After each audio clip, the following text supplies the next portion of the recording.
भगवान ऐसा पड़ोसी सबको दे। खट खट खट खट। कौन है? पता नहीं कौन है, इतनी रात गए। बड़बड़ाते हुए सावित्री देवी ने दरवाजे के बीच बने झरोखे से झाँक कर देखा। अरे रमा, तुम इतनी रात गए, जानती भी हो 2 बज रहे हैं। क्या है? आंटी जी, वो बाबूजी की तबीयत खराब हो रही है, उन्हें बड़े अस्पताल लेकर जाना होगा।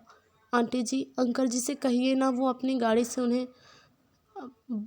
बात बीच में काटते हुए सावित्री देवी बोली, बेटा वो इनकी भी तबीयत खराब है, बड़ी मुश्किल से दवाई देकर सुलाया है, ऊपर से गाड़ी भी ठीक नहीं है। तो तुम चौक पर चली जाओ, वहाँ कोई ऑटो टैक्सी मिल जाएगी। क्या चौक पर? रमा की आंखें भीगी हुई थी। रात 2 बजे चौक पर? माँ बाबूजी ने कभी 8 बजे के बाद घर से नहीं निकलने दिया। कारण अक्सर माँ बाबूजी उसे समझाते रहते थे, बेटा ये वक्त असामाजिक तत्वों के बाहर घूमते हुए शिकार करने का ज़्यादा होता है। लेकिन आज तो मुझे जाना ही होगा। माँ को ढाल बढ़ा कर आई हूँ। मुझे बेटी नहीं बेटा मानते हैं मेरे माँ बाबूजी, तो मैं कैसे पीछे हट सकती हूँ। लेकिन मन में अक्सर अकेली लड़कियों के साथ होती वारदातों की खबरें रमा के मन की आशंकाओं को और बढ़ा रही थी। लेकिन वो हिम्मत करते हुए अपनी गली से बाहर सड़क की ओर जाने लगी। अरे रुको, कौन हो तुम? पीछे से आवाज़ सुनाई दी। रमा ने घबराकर पीछे की ओर देखा तो गली के नुक्कड़ पर महीने भर पहले रहने आए नए पड़ोसी जो कि रिक्शा चलाते हैं को खड़ा पाया। अरे तुम तो हमारी गली के दीनानाथ भैया की बिटिया हो ना? कहाँ जा रही हो इतनी रात गए? काका, वो बाबूजी की तबीयत खराब है, अस्पताल लेकर जाना है, कोई सवारी रिक्शा ढूंढने। क्या? दीनानाथ भैया की तबीयत खराब है बिटिया? तुम घर चलो वापस से, कहकर वह जंजीर से बंधे अपने रिक्शा को खोलने लगे। रमा तुरंत घर पहुंची। बाबूजी को सहारा देकर उठाने की कोशिश कर ही रही थी कि रिक्शे वाले काका अंदर आ गए।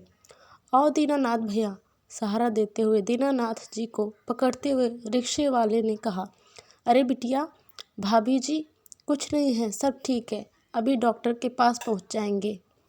पिछली सीट पर तीनों को बिठाकर रिक्शा पर तेजी से पैडल मारकर खींचने लगा। अस्पताल पहुंचकर रमा के साथ साथ डॉक्टर के आगे पीछे भागते हुए दीनानाथ जी को भर्ती कराया। देखिए, थोड़ा बीपी बढ़ा हुआ था। डॉक्टर ने उन्हें दवाओं सहित थोड़ा आराम करने के लिए कहा। बेड के पास बैठे रमा को शाम की वे तस्वीरें आंखों के आगे नजर आ रही थी, जब बगल वाली सावित्री आंटी अंकल जी के साथ खिलखिलाकर गाड़ी से उतरी थी। तब ना तो गाड़ी खराब थी और ना अंकल जी की तबीयत। बस देखिए, ये इंजेक्शन मंगवा दीजिए, डॉक्टर ने एक पर्ची रमा की ओर बढ़ाते हुए कहा। यह लाइए डॉक्टर साहब, यहाँ लाइए डॉक्टर साहब, कहकर रिक्शा वाले ने पर्ची पकड़ ली। तुम मम्मी पापा के साथ रहो, हम अभी लेकर आए बिटिया। और वह बाहर की ओर तेजी से निकल गया। रमा एकटक उसकी ओर देखती रही। एक छोटा सा चद्दर वाले मकान में रहने वाला रिक्शा वाला। गली में सभी के घर 2-3 मंजिला थे। सभी के घरों में बमबाल पत्थरों की सजावट थी तो किसी के यहाँ टाइल्स की। बस वही एक घर अजीब सा लगता था, झोपड़ी नुमा, सीमेंट की चादरों से ढका हुआ। कुछ ही देर में, लो डॉक्टर साहब, अचानक रिक्शे वाले की आवाज़ ने उसकी तंद्रा भंग की। डॉक्टर ने इंजेक्शन लगाया और आराम करने के लिए कहकर चला गया। सुबह 6 बजे तक डॉक्टर ने 4 बार बीपी चेक किया। तकरीबन सभी समय सुधार था तो डॉक्टर ने दीनानाथ जी को घर जाने की अनुमति दे दी। वापसी भी रिक्शे पर लेकर रिक्शा वाला बड़ी सावधानी से घर तक छोड़कर जैसे ही चलने को हुआ, रमा ने बटुआ निकालकर 500 का नोट उसकी ओर बढ़ाया। लीजिए काका, ये क्या कर रही हो बिटिया? हम इन सब कामों के पैसे नहीं लेते, मतलब ये तो आपका काम है ना काका। लीजिए बिटिया, हमारे परिवार के जीवन यापन के लिए हम सुबह से शाम तक उस ऊपर वाले की दया से मेहनत करके कमा लेते हैं, ज़्यादा का लालच नहीं। इंतजाम किए देता है वो ऊपर वाला। और वैसे भी हम एक गली में रहते हैं, ऐसे हम और आप पड़ोसी हुए, और वो पड़ोसी किस काम का जो ऐसी स्थिति में भी साथ ना दे।